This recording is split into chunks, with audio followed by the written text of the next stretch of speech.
All right, can everybody hear me? Yay! So happy y'all are able to join us. Thank you, and welcome to today's In the Jury Room, What Makes a Winning Submission. We are joined by three panelists from our previous design awards here in New Orleans from 2025, 2024, and 2023.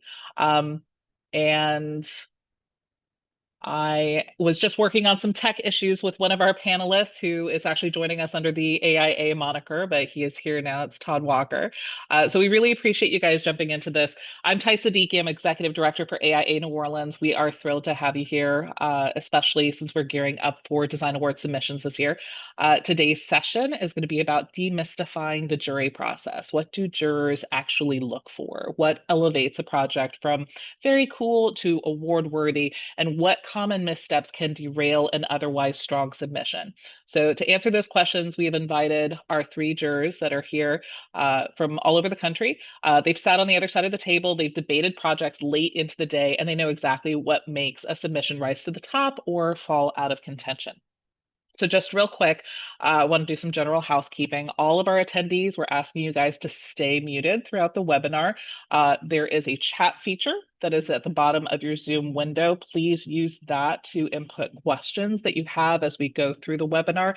And then there will be a point at the very end where I'll go through and start reading out some of those questions. We can also take a few live questions for our panelists too. You can also use the chat for on-topic engagement. You are certainly welcome to kind of talk with some of the panelists, and they're welcome to respond, while the webinar is going on. And then just FYI, this webinar is being recorded. The recording is going to be shared afterward. We're hoping that this will be used kind of in perpetuity on our website whenever we open up our design award submissions. So let's do just an overview of AIA New Orleans Design Awards. We have our call for entries that typically opens up in the early part of the year. In previous years, it's been March. This year, our call for entries will open in February. You're going to have more time for submissions and for reviewing all of your materials. We are actually going to do the call for submissions itself in March, and then submissions are going to close in late April. So we'll actually use May to have our jury review all of the submissions, and we're also going to do our People's Choice voting in May. This will give us a little bit more time to prepare for our gala, which the Design Awards Gala is going to be on July 16th this year, which is a Thursday. We typically hold it from 6 to 9:30. In the part of that timeline where we have the jurors do their evaluations, there are specific things that they tend to look for, like design excellence, obviously, but narrative clarity in the submission, visual communication, and photography and drawings. Basically, the idea is to let your submission speak for itself because you cannot do it yourself. We want to make sure that today's conversation helps you to submit with confidence, with clarity, and with intention. So from there, I'm going to leap into some panel introductions. We're going to start with Edna Echandi Guzman. She is from AIA Puerto Rico. She is currently a principal at, and I hope I say this correctly, Esquima Taller de Diseño, LLC. She also leads nonprofit work across Puerto Rico focused on karst topography, home re-roofing, and sustainable agriculture, education, and living. She led the revitalization of the El Portal del Yunque, which is in the center of this beautiful national park in Puerto Rico. And she was the AIA New Orleans Design Awards jury chair for 2025. Real quick, I'm going to throw this out to Edna. What would you say is your juror mindset? If you had one sentence to sort of give clarity to what specifically you immediately zone in on with a submission, what's your juror mindset? Well, for one thing, you all have to understand that whenever it depends really on the chapter and what design awards you're looking at, but sometimes you get chapters that get 300 submissions. So you want them to be as concise as possible and have all the images really tell the story. Because if you have to read through every single narrative and every single piece of text, it's just impossible to remember. So just make sure to have one image that really captures the attention of whoever is evaluating it and make that your money shot. That first image that you show is really what's going to stay on our minds through the whole process. Awesome. All right. And so I'm really happy to have Edna here. She had a little car problem this morning. She ended up getting a flat tire, so I am very happy that she was able to make it to the office and join us today. I'm going to move on to introduce Dominique Hawkins, FAIA from AIA Philadelphia. She is the founder and partner and managing principal at Preservation Design Partnership. She is a national authority on historic sites and buildings. She led major projects including the Cincinnati Museum Center, the Wyoming State Capitol, and the Alamo. She is also the author of design guidelines for the New Orleans HDLC and municipalities nationwide. So there might actually be some people here in New Orleans who are very aware of her. She was the jury chair for AIA New Orleans Design Awards in 2024. And real quick, I'm going to throw the same question out to you, Dominique. What would you say is your juror mindset? Well, I would say certainly the money shot is always going to be the thing that stands in your mind. I also, you should be able to describe a project in one sentence. Well, what's the reason? Why is this a success? What problem did I solve? Because if you combine the money shot with the one sentence, then that will set the stage for the review of the entire submission. Excellent. Thank you. Our final panelist today is going to be Todd Walker, FAIA. He's coming from AIA Memphis. He is a founding partner at Archimania. He was educated in Mississippi State University in the Bartlett School of Architecture, so we might actually have some alums down here that are very aware of him. He served on and chaired numerous AIA and National Design Award juries. He has, or rather, I should say, either he or Archimania have over 150 design awards and more than 100 AIA honors. And he served as the jury chair for AIA New Orleans Design Awards in 2023. So, Todd, same question for you. Thank you so much for joining us. I know you had a lot of tech issues this morning. I'm glad we were able to work it out. So, what would you say is your juror mindset?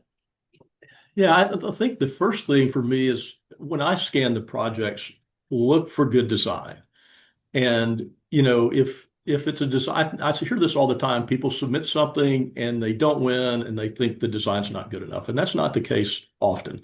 It's often the case that there's something that wasn't clear, that maybe they didn't take you through the process of the walking through a building. So I like to think about one, good design. Two, how do you share with jurors very quickly what's important? What was important to you? What was important to the design? And then what makes it excellent?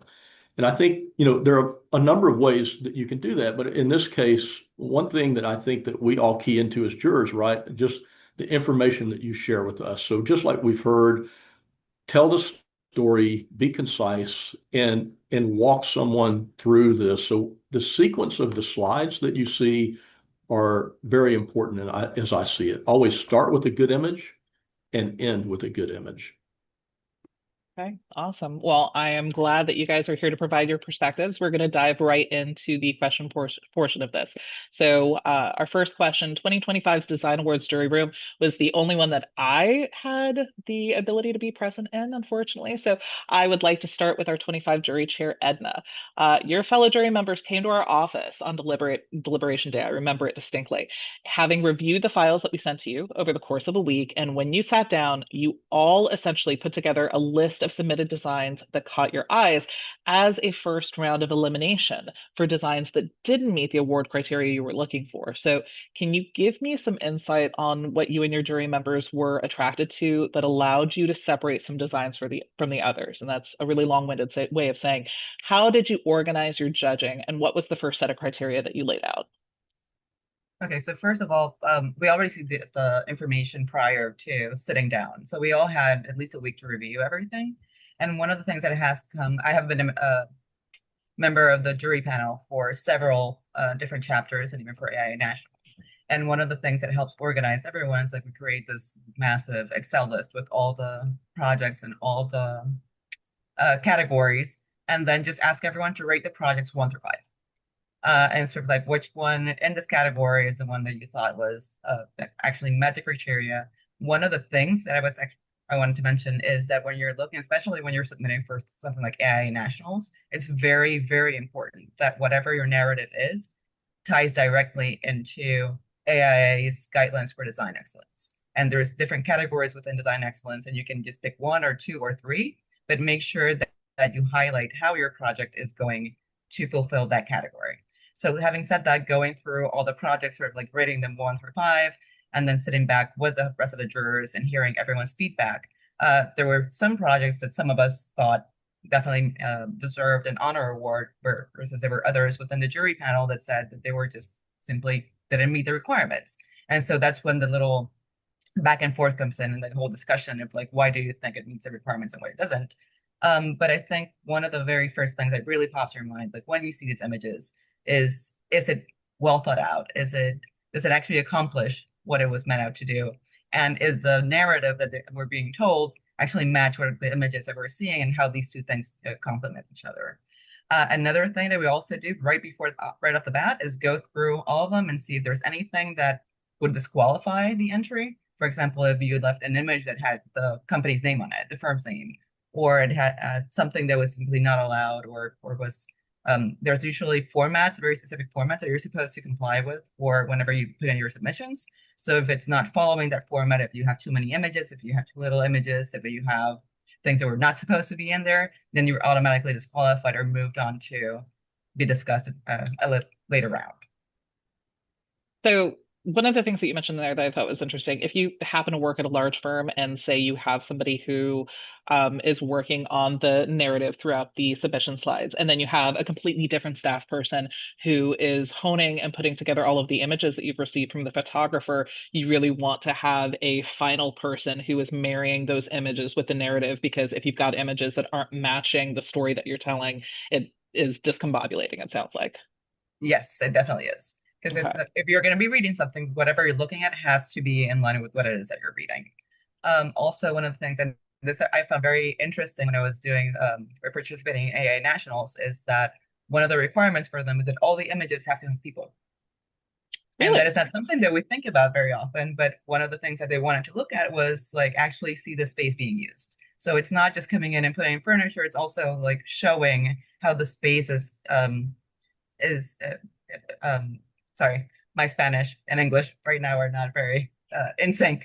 Um, One of the things you really want to see is like what the space actually looks like when it's being inhabited, and not just an image of after construction.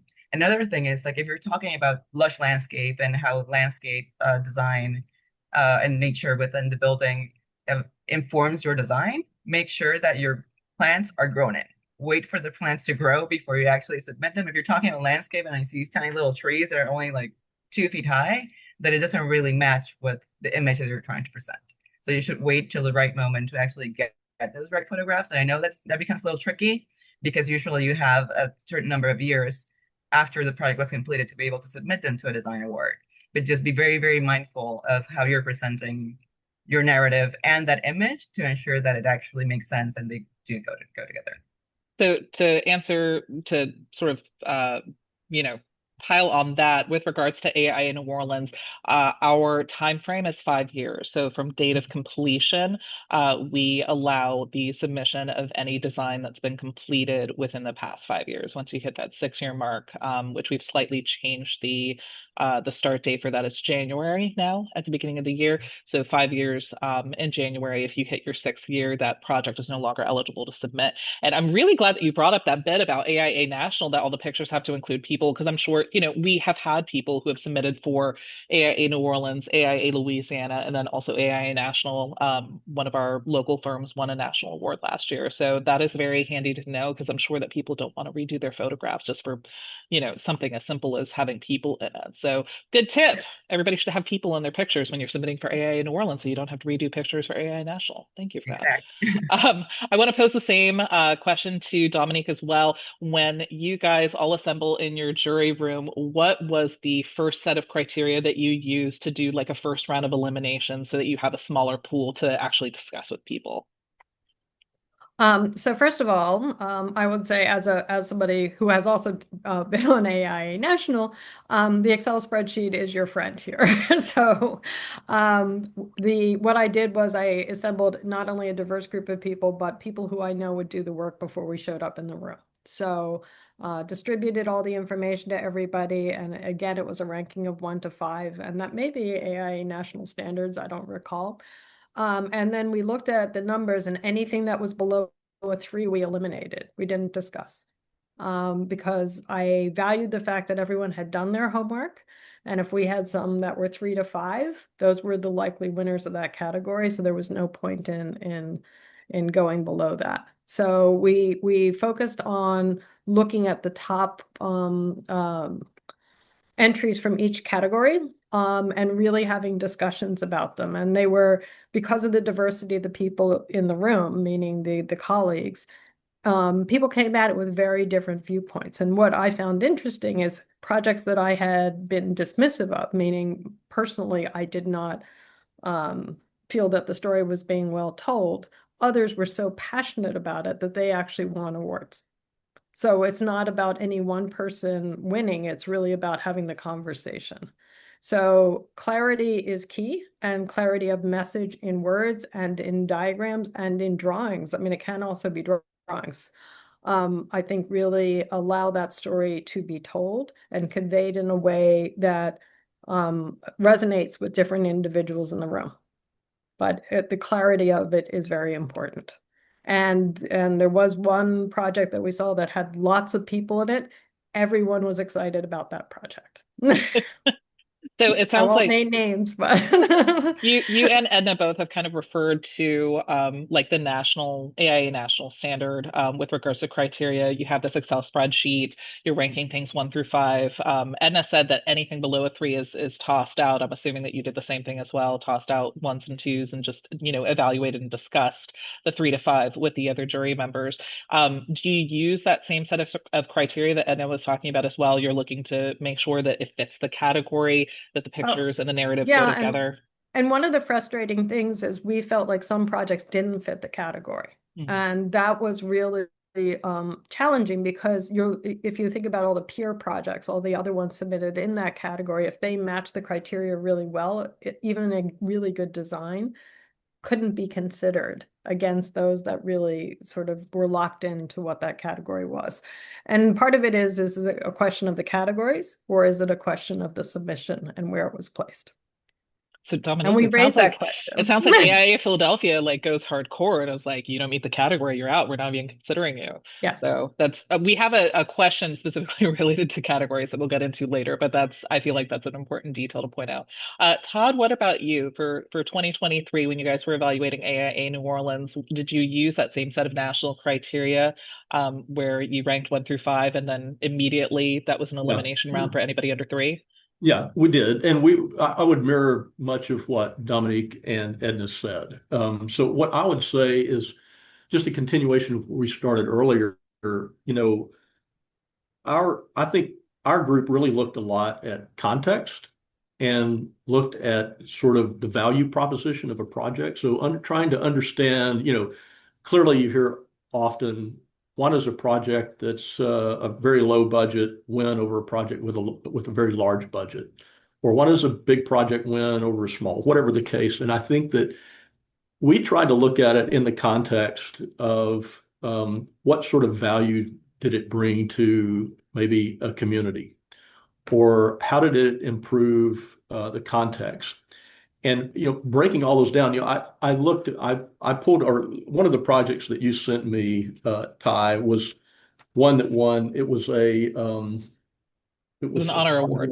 yeah, honor award for forget the name of it, a Center of Developing Entrepreneurs. And I think the way they positioned this project, and they shared initially an image that showed sort of the scale. I mean, they had one statement. I'll just read it. Today, COD sits at the end of historic Main Street, a beloved pedestrian mall. So historic Main Street, just that one thing set the tone for us to look at this project and see how does it fit into historic Main Street. We may not know this place, right? But we can see in their images. So we looked at scale. We looked at how it fit sort of this urban condition, and they shared some diagrams, and the diagrams were what this project may mean in the future. So it wasn't necessarily, per se, part of the project at the moment, right? But it's how they're thinking sort of parlayed into this urban change of this part of town over time. And I think like thinking about what something does in the future, looking back to the framework for design excellence is something that we keyed into a lot. And I think we all sort of had to support something, whether it was about equity or whatever it may be, based on some of that terminology. So, I mean, like I think Dominique said this, I remember as jury chair, I thought, oh, I went through these, I chose mine. And I'm like, well, I bet all those win. And when the jury comes into play, you realize you then start being critical, just like we would of our own designs, right? Well, maybe this doesn't do this well. Maybe this does this in a way that could be better. And you start seeing how a jury works. And I think that's why often a project can win with one jury, and the next year another project that didn't win may win the next time around. So I think, again, we everyone's saying this: be concise and tell a story, and make sure that your story is strong. Make sure it really supports the narrative of the project itself. I'm really I guess satisfied might be an interesting word, but I'm very satisfied by the fact that in all three of our previous design awards years, we have had people leading the helm for a jury that really is using those AIA national standards. That is comforting to me in a way, because obviously if we're discussing how to demystify this process and how to make it easier for all firms of all size to enter, we want to make sure that we have some pretty clear and set expectations for them. So it makes me very happy to know that you guys are sort of following that standard, that AIA New Orleans is kind of following that standard as well. I want to jump into the second question here, which kind of relates to talking about the narrative. And essentially what I'm looking from each of you, or looking to get from each of you, is an example that you can name. So it's really easier for some and harder for others to tell the story of their client, their design vision, and making their way through the execution process of the build. What submission designs and their stories have stuck with you the most out of your previous years, picking out winners, and why? So I just want to start with Dominique for this question. Given your background, I would think that historic context at a project site would probably be like the number one thing that piques your interest. Am I wrong? I will delete the word historic. I will just say context. Okay. So what I'm really looking for is a project that is very much of its place. I mean, you can build a Walmart anywhere, right? But a project that's very much of its place. And the beauty of New Orleans is there's so many places that are the place of New Orleans, and that vocabulary changes depending on what part of the city you're in. So, but you're also solving a really distinct problem. Right. So architects are problem solvers, and describing, what challenges you were asked to resolve in this design. And there were some that were the small budget projects that won awards because they solved the problem. And they also maybe changed the trajectory of that neighborhood a little bit. Is there an example that you can think of like a project that you judged that you gave an award for that like listed a problem? Here's our building. Here's the, what we did to the site. Here's the problem that it solved. I can't remember the name of it. That's the problem. There was a wonderful building in Tremé. It was pink and it was falling apart. And it was a community-based center. And through the work, they actually saved this abandoned building and brought it back to life and put it as an active part of the community. And it was a beautiful story, and there was great attention to detail, and there was, little bits and pieces that they restored or rebuilt based upon historic documentation. And I don't want to make this about a historic story because that's really not the point. But this effort, which involved a lot of community support and community engagement, really changed the trajectory of the place. And it was led in a thoughtful manner, using limited means, and it was well done. Do you feel like it kind of folds under the subject heading of like citizen architect, creating this thing to serve that neighborhood? Yeah, and I think there was a professional architect involved. This was a couple of years ago, so I don't remember the very specifics of the project, but it was, relative to the budget of some of the other things we were looking at, it was tiny. It was really tiny. And there was another one that was a very mod hotel that was in the middle of a block. If you had given me a list, I would have gone through and been able to name these things. But there was this very, funky hotel that was in the middle of the block, which had a very narrow access off of a street. I think it was your year was 2024. It would have been possible that was either the Dewdrop Inn or the Sid. I think it was the Sid. Okay. I'm pretty sure it was the Sid.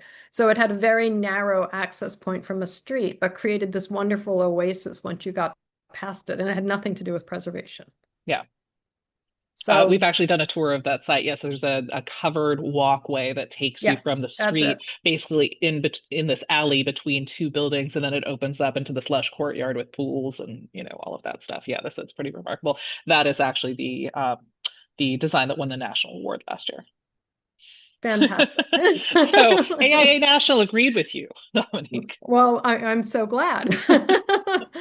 So, but it was, here was a chance to do something with, a site that everyone, no one really saw a vision for, and they really transformed it. And I think that's what architecture has the ability to do, is really be transformative. And you don't necessarily have to have an amazing budget or be a huge firm to be successful in that. Well, Walker, or not Walker, I should say Workshop WD-40, I'm sure is very appreciative that that design stuck in your mind because they were the designers for that. I'm going to toss the same question to Todd. Is there a particular design? It doesn't have to be with AIA New Orleans, but I like the fact that Dominique brought up AIA New Orleans. But a design that stuck with you, something from a previous year where you were a juror, that just immediately attracted you, and what was it specifically about, like its context or what it does or the design that really stuck in your mind? Yeah. Well, you're sort of asking me to remember back, and it seems like 8 years ago because I don't remember things very well. Um, but it was a park project, and it was one of the New Orleans submittals, and I believe it won an honor award. If it didn't, it should have, and I probably voted for an honor, and the rest of the jury didn't. Uh, but I think one of the things that obviously would stand out in a park is that you have this landscape and you have these public spaces that people can use. In this case, this was on the edge of a community that was very underserved. And in this, you could understand the connections to this community. You could understand how they designed it relative to the community, but also relative to the larger audience of that area and even that region. And I think initially, when I looked at it, I started looking for the framework for design excellence boxes to check.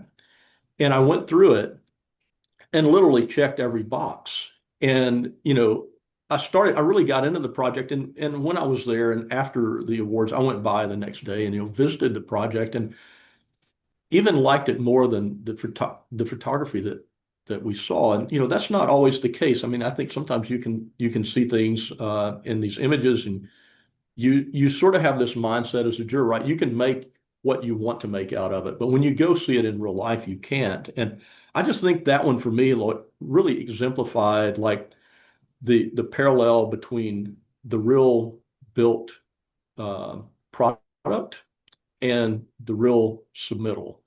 It was very much authentic. It was very clearly articulated what was really there, and so that stands out to me because one, because it was such a good submittal and a good project, but two, because I went to see it and it really stood up um, to the type of project that I thought that it was. So I'm noticing kind of a trend between you and Dominique now, both this like it's serving the community that it's, positioned in. Again, sort of like throwing something to this idea of, when you're creating this building, when you're putting together the submission, we want to hear the narrative of the mission, the purpose that it's serving, how you're taking this building or this renovation and helping to ground a community. I'm going to throw the same question to Edna, if you can think of a particular design. It's awesome if it's from AIA New Orleans. It doesn't have to be just anytime you were a juror. But something that stuck in your mind, and what was it about that design that really made it stay with you? I'm actually going to go a little bit different. I'm going to answer it a little bit different. There's this one project that was submitted for last year's Design Awards, Son of a Saint. Um, I love the project. But again, and for those of you who don't know me, there was two of us that were in the design jury that were Tulane alums. So a lot of us actually do know New Orleans very well, or are still very involved with the practice over in the city. So I know what Son of a Saint does as a nonprofit, and from reading their narrative, I could tell that the project was actually very much geared towards the mission of the nonprofit. And exactly the spaces were very much assigned to fulfill that mission. They were like the adaptability, turning an old ice house into the space that was not only like a community center, but also they give classes and they give social work, and there's all these many different components that go into it. But for the people who don't know New Orleans and who didn't know the organization, the quality of the images that were presented, yes, it could look like any office building anywhere, and you didn't really get the context of what was happening. There wasn't even a site plan that could tell you exactly where this was located. When you know where the building is and where it's at and what's happening around it, you get a completely different feel for understanding the purpose of that specific project. But because the presentation of it was not clear in that respect, or it was not obvious to someone who doesn't know New Orleans, what the project was doing, not only in design, but also as part of this community infrastructure, that the project ended up getting a commendation where, in my eyes, it really should have gotten an honor award. So I think it's definitely very important. And one thing also I wanted to mention for nationals, you have to have a site plan that's very diagrammatic, that truly informs the jurors exactly where the project is and what its impact is in its immediate surroundings. You cannot just put a little image with desert roads. Like, it has to be something that really speaks about the project and its impact within its community. So you just mentioned that, and it ended up getting a commendation. You felt like it, had deserved an honor award. I remember that project, pretty distinctly. That emerged from Chaplain Peer Architects here locally.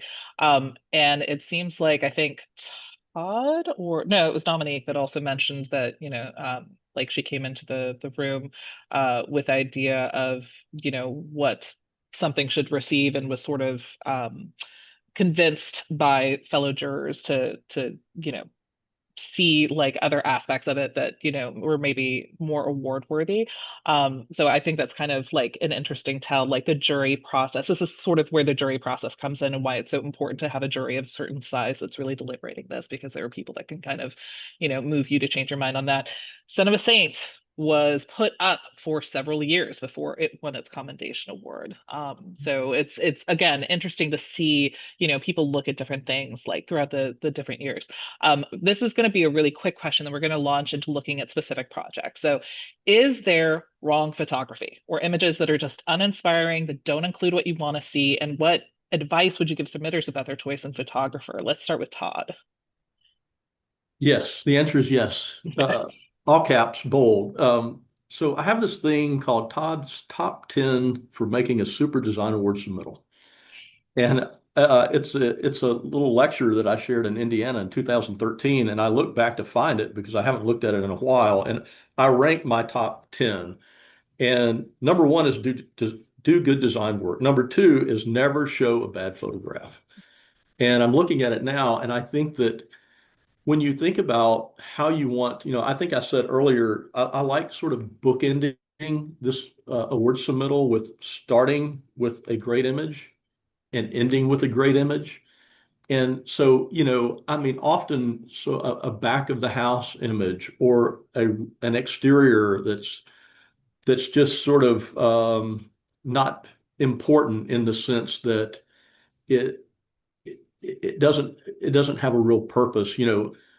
I think there's always this fine line between not showing everything, right? But also showing the things that are really important to do the design project. And so I think, like if you were doing a locker room for a gym, maybe it's important that this locker room is really nice, but you may not show a storage area that's part of that, right? And I see things like that all the time. You'll see this great submittal, and you'll have 3 photographs out of 13 that are just ones that aren't significant in any way. So I think, it's very important. And I like to think about award submission, if you're putting one together, if you start with 20 images and you get down to 10 images, then can you take it down to 5 or 7 again?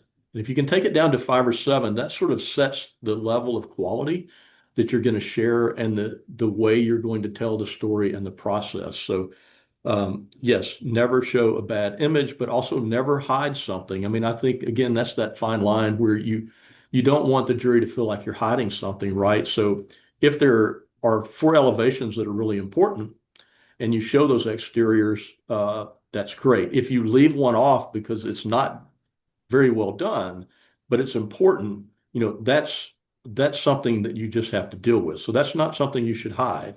Again, just the things that aren't important. All right, I appreciate that. And Todd, I am absolutely going to tap you for that top 10 list so that we can put it on our website and share it with our submitters too. For the sake of time, I'm just going to ask Edna, Dominique, do you have anything that you want to add onto that regarding wrong photography? Dominique, I don't know if you want Go ahead. to. I think I'm just going to echo things that we have already said over here. Maybe not all of them have to have people, but do include photos with people in them. It gives you scale. It gives you a sense of how the building is being used. Landscape, if you're talking about lush landscape, make sure that landscape is lush. Uh, don't also, sometimes looking at pictures of mechanical equipment can be interesting, but it's really not what we're really looking for in good design. Just make sure, again, that your photos talk to the point you're trying to make on that slide and try to make it very concise and always try to show the best part of the best view of a space. And also the time of day when you're taking pictures does make a difference. The lighting makes a huge difference too. So if it's an overcast day and you don't get any shadows, then you're going to lose a lot of what the impact of those exterior images could be. And make sure that the images are rectified. I want to see straight walls. I don't want these crazy angles, unless that's the point. If that's the story you're telling, then tell a story that way. But really try and understand, if I were standing in the space, what would I be looking at and how would I be looking at it, and try and duplicate that view. I think I've heard from photographers before that when you're shooting outside, I want to say it's 11 a.m. and 3 p.m., and that's probably depending on where you're located. Those are considered the golden hours that provide the best kind of light. It's not direct overhead light, but it's light that's sort of coming in at an angle that photographers really like to capture in their outdoor photos. So moving on to this other Sorry. question, I want to sort of take a quick dive into submissions that you've received previously during your jury year so that you can kind of guide us just automatically through an evaluation process that you might do for this. I'm not asking you to remember what your original process was in your year because I think that a lot of this is just kind of muscle memory. You're going to do what you typically do. And I'd like to start with Todd. We're going to go into that exact project that you were talking about before, which is the CODE, the Center of Developing Entrepreneurs. And obviously, I want to share this with everybody who's joining us too so they can see what we're talking about. This is the slide template for our People's Choice Award. So it actually gives you a statement piece along with some of the images. Todd, can you kind of take us through what immediately captures your attention? Yeah, I think that yeah, I did hint on this earlier, but I'll do the quick take. So when you review this the first time, I think the things as a juror that you want to catch on to are one, how sympathetic is it to this context that it sits in, and that first statement that I shared earlier, it set the tone for. It says a mixed use project in downtown Charlottesville, comprised of a new public plaza in the historic pedestrian mall. So you know the context, you can see that, and so that image that you just shared, if you go back to that, Adrian, um, that sort of set the tone, I think, for us thinking about this project. You know, you can see the historic building to the left. You can see all the urban connections around the building and within the site. This overhead view that showed the landscaping on the rooftop, you start looking at then landscaping and thinking about how you have these views and these rooftops you can access. And I think that slide where you're looking sort of from a bird's eye view was really important for us to think about. You can sort of see how this sort of meanders, this what seemingly is a public sidewalk meanders into this more private yet now public domain of this building that they're trying to make these connections to.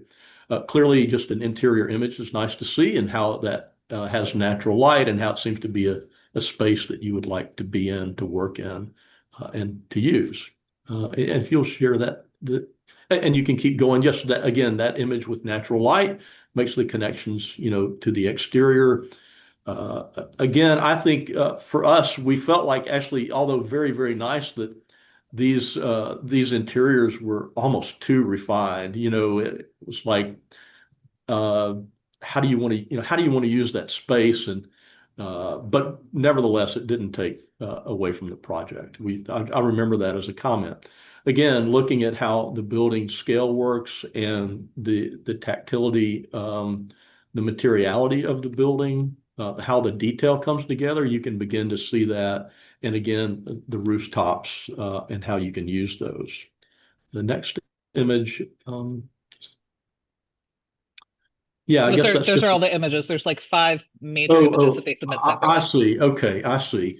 But I think, again, we looked, I think for us, we really looked at the size of this building and the scale of the building to see how it really responded to not only the context itself, but the scale of the context around it. And you can see how this building steps down and does that really very well, how it made the connections from again, the sidewalk back into the interior of the site, but still the exterior of the building itself. And, I think there were clearly more slides than this that we looked at, but look, it shared a lot about the detail of this project. It shared a couple images. I looked at this earlier. I mentioned this earlier. It shared an image that showed how the street, yes, here we go. Again, sometimes these images you have to be careful, but in this case, I think that it gave you a hint of what the architects were thinking about how this could influence the rest of the block and the streetscape, landscape, hardscape, all those things that are really important to an infill project like this, how it sort of changed this idea of what was a pedestrian mall and maybe made it stronger, at least now and into the future. You can see that next slide that I see is coming up, and don't let me spend too long on this, Ty, but you know, looking at the massing and the form, they walked you through a process. And again, as a juror, I don't think, when you're looking at this quickly, initially, you don't you don't want to get too caught up in this, but you can just, without reading, you can look at the evolution of this site exercise, this massing exercise, and how it formed itself rather quickly. And I like the fact that it lets you make decisions. And I'd say that's one thing that's really important about looking through this. Let the juror discover some things. Try not to tell them everything. I don't like if the last image says, this is the best massing, you know, anytime that you can leave something for the juror to say, hey, this massing is really great. That's what you need, a little bit of discovery for the juror. Um, so I don't know how many more of these images. Well, I do want to jump in and pull up projects from the other year so that we can Yes, have some of the other yes. comments from other jury members. So, Dominique, I'm going to jump into you. Your year was 2024, and the project that I have pulled out here is with the Historic New Orleans collection, which is a very popular one down here. Can you kind of take us through your process? Um, well, I'm actually really familiar with this building. So I also did the design guidelines for the French Quarter. So I spent a lot of time here. So one of the things that everyone was really struck by was sort of the layers of this project. So, from the street, it's, a very traditional New Orleans, Royal Street building.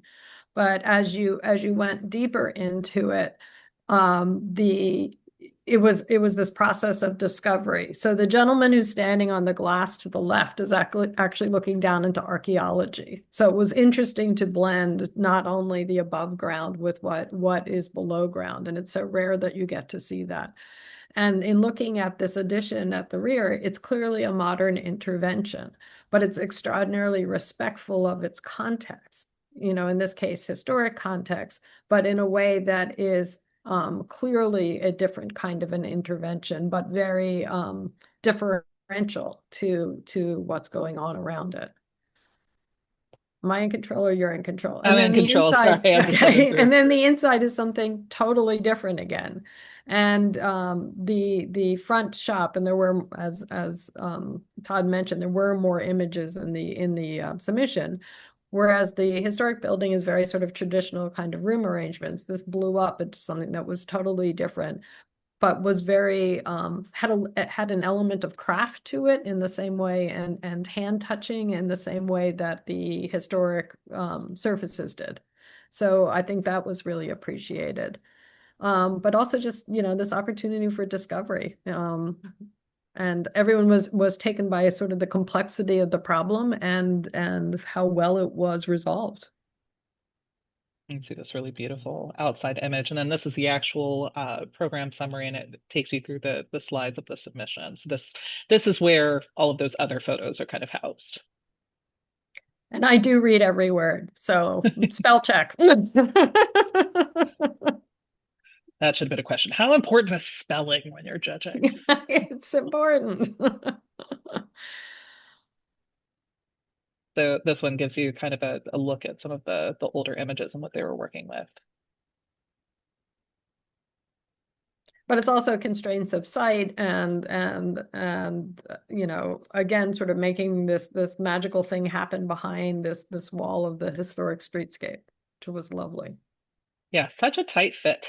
It amazes me, the architects that, are building these incredible things in such a tight fitting space like the quarter.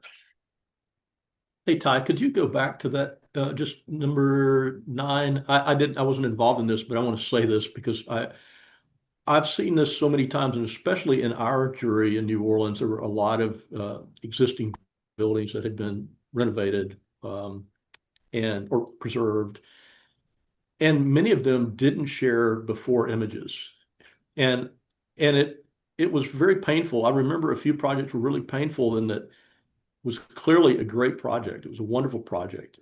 It had been refurbished in a way that was just unbelievable, but there was no benchmark for us to understand what it was before. We could only imagine what it was before. And I mean, I'm seeing this here, these few images, and I just wanted to reiterate that because I really just thought of it when I saw this one. Before images are so important on a project that you're renovating, adaptively reusing, whatever the case may be. And we saw that over and over, or to the extent where there was maybe just one image, but there was a full building that was restored. So I just wanted to get that out there for everyone. Both of you are kind of hitting on something that I think is important, and then we'll jump into Edna's project, which is that you want to see an evolution. You want to see an actual story, and stories mean nothing unless they have an arc to them. So you want to see the before, you want to understand the context of the building, and then you want to see that designer's evolution and the design evolution as well, it sounds like, as they're going through the design. So again, going back to telling a story, it's not enough to just show us what you did. We have to see what it was before and how you took this old thing and wiped it off and made it new, especially with regards to restoration. I'm gonna jump into Edna's real quick. Hers was from 2025. I chose the Spire Center, which won an honor award as well. I'll start with the images here, and Edna, if you can kind of walk us through your evaluation process. Well, I think actually if you can go to the actual You presentation want the instead of submission? images. Okay. Yes.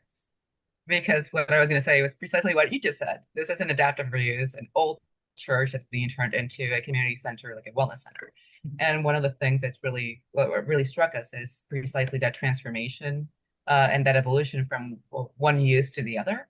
And here, the very first image is just an exterior image. There's very, very few changes to the facade. So you can see the restoration work that went onto the specific of the outside. But then as you go, you keep flipping through them, you always have an image of the finished space along with what the space was originally at. Now, this is a fairly simple project because the program was not like, let's say, we also get to evaluate the renovation of the Caesar Superdome. And that was insanely complex. This is very, very straightforward. And the images are very clean. There's no people in them, I have to say. I would have wished to see people in them and would have wished to see more of a landscape also involved in all of this. But you can definitely see that metamorphosis from a very secluded, dark place of worship into this really open, lively, full of light. It's a space that's full of light and it completely feels like something different, but you can still see the bones and the intent of what was there before. So there's still that sort of like line of history between the historical church and its purpose now, and how it's still serving the community, but it's doing it in a way that's very, very different than it was originally intended to be. Having said that, I wish there would have been more photos of the context in all of this, because I don't think, as someone who knows New Orleans, I can tell exactly where it is. I know the building, I know the neighborhood, but anyone else coming from anywhere else would have no idea of the significance of this building within its specific context. I will say when looking at the Spire Center with its light colored woods and all of its sort of, it's got, reflective laminate furniture, and it's got these light tone pieces of furniture. Like the signature thing that I'm seeing in all the photos is light. This building Exactly. drinks in light. Mhm. So one of the other Like that things one I photo. will also suggest is that people consider resubmitting. So if you were not successful in one year, it's a totally different group of people in the room the next year. So I know the Historic New Orleans collection, when we reviewed it, it wasn't the first time they submitted. Hmm. And that is actually specifically why I chose these three images. These three images, or these three projects, have been submitted multiple times, Mhm. and eventually won. The Spire Center was submitted at least a couple of years, and I'm not sure about Code. Code might not have been submitted multiple years, but the HNOC, I believe, was. So I appreciate y'all kind of like walking us through, things that happen in your particular year with that. I want to be respectful of everybody's time. It's 11:55 right now, and I want to check and see if we've got some questions. There is a follow-up question from Colin, based on Todd's discussion of image quality. To what extent is it better to have a shorter presentation with all stellar images, or a fuller presentation with a few less impactful images? Let's say you were pressed for time, deadlines, and all that. Well, that's a good question. I think it depends on the scale of the project. Often a large project just takes much more to convey. I think that some of our more impressive submissions have been smaller projects where you can say, can we really share this project in 7 slides, right? 7 images, and then you have the work to support it in regard to floor plans, site plans, context, so forth and so on. I think that, there's been a lot of discussions about images in our firm over the last 4 or 5 years because probably about 10 or 12 years ago, we started doing our own photography. And we have a couple people in-house that do that, but they're architects, they're not photographers. So we're really trying to look at things from an architect's lens. And so I guess I would just say that conveying the project is is as important as the number of images that you share.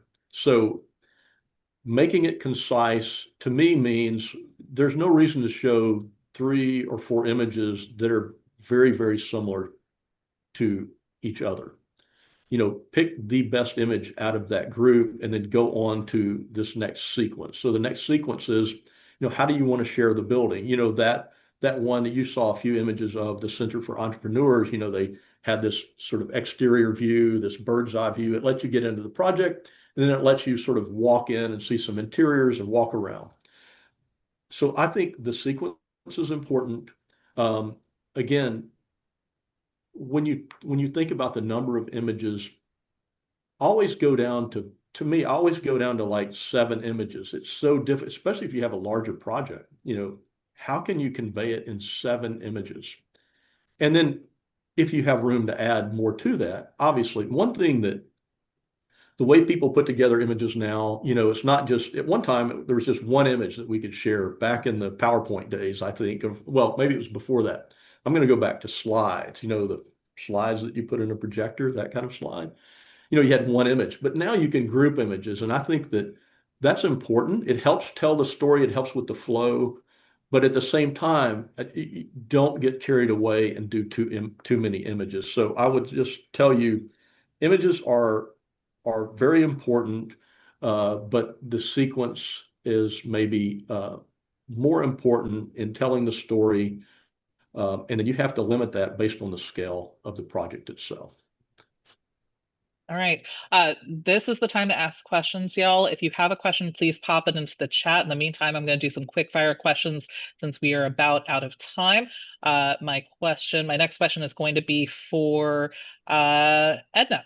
We introduced the Sustainability Achievement Award in 24 as a really slow integration of AIA's framework for design excellence in our award programming. I heard you mention previously that one of the first things that you do is see if a project meets the 10 criteria from the framework for design excellence. Which one of those criteria appeals to you the most as a juror and something that you consider to be absolutely standard? And you might say all 10 are standard, but technically for our component, we're not quite there yet. Well, it really depends on the type of project and the scale. All projects are different. Not all projects are going to meet all 10 bullet points. So it really depends on what it is that you're showing me and how well it actually conforms to that. In terms of sustainability, though, sustainability is actually one of the hardest for us to evaluate because it's very specific. And you can be looking at good design, but and then looking at sustainability achievements of the project, and they don't necessarily go hand in hand, or they're not necessarily things that are plainly visible when you look at images. One thing that's actually caught our attention, while I was a part of Marvel, I was the person who was in charge of putting together all of our award submissions. And we had submitted for the AIA Coat 10, top 10 so many times with all of our lead projects and everything, and we just kept losing and we kept losing and we kept losing.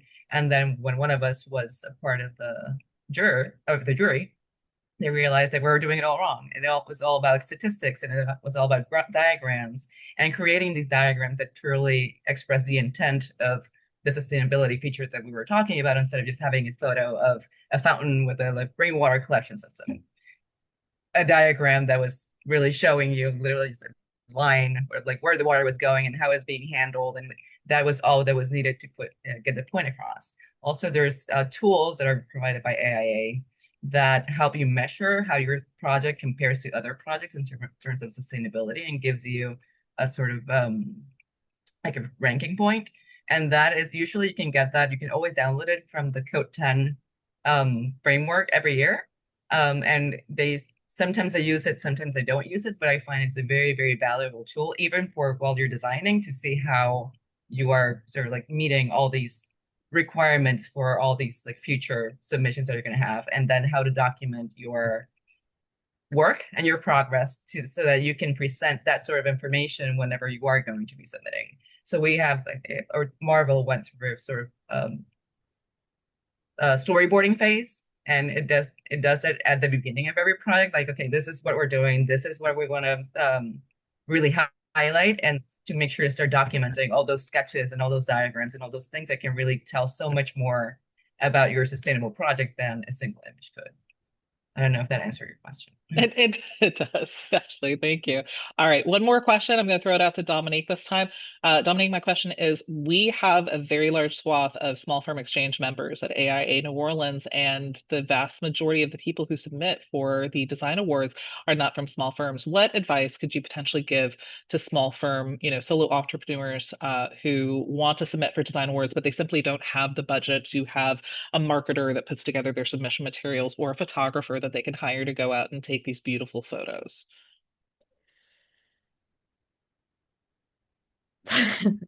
It's hard, and I would just encourage them. And I think part of it is it's one thing to get to the end of the project and say, oh gosh, I should submit an award. And it's another thing to be thinking while you're developing the project and visiting the site regularly, this is an award-worthy project. Maybe I should take my photographs as if this is an award-worthy project, to get some of those before images or during construction images that may help support that award. Similar to Todd, I am one of the photographers in my office, and we do a lot of in-house photography, and we take it really seriously because, even if you don't submit the award, you're marketing, right, for your next project. It sounds like you're that's saying start from the very beginning. When you start this project, imagine that you're submitting for design awards. Right. And as Edna was saying, the diagrams that you describe your water retention system, I'll tell you what, your client has no idea how that system is working. So that diagram also becomes a communication tool with your client. So take the position that in the end, you're going to have to present this somewhere, be it at your next interview or for a design award submission. So start gathering that information as you go, and then it's a lot less daunting to actually submit an award. Awesome. Well, I appreciate that. I actually want to thank all of our panelists for their insights today and your service as jurors for AIA New Orleans. Thank you so much for being a part of this and for helping us, continue this process with, our future years of submissions and design awards. I really want to encourage the attendees who jumped on here and the ones who are going to listen to this later to apply some of these lessons to your upcoming submissions. We got a lot of good points from our panelists, things that, I wasn't even thinking about asking, but that just, came out organically that I hope, will help you apply for 2026.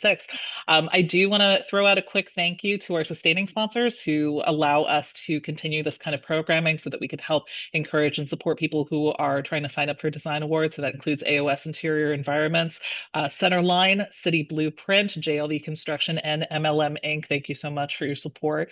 I do want to remind you again that this recording and some of the resources that we discussed, it will be shared on our website at aianeworleans.org. A quick reminder that our Corbel Crawl building tours are continuing in 2026. It's an opportunity to explore winning designs. The next one is currently scheduled for March 24th on Tulane's campus. We finally have a final date for Tulane. So we're going to be looking at the Lake and River residences and also at Richardson Memorial Hall. We're also setting up tours for the Superdome and also for the Spire Center. So I want to officially close the webinar and just say that great submissions don't just show good projects, they tell a clear and compelling story.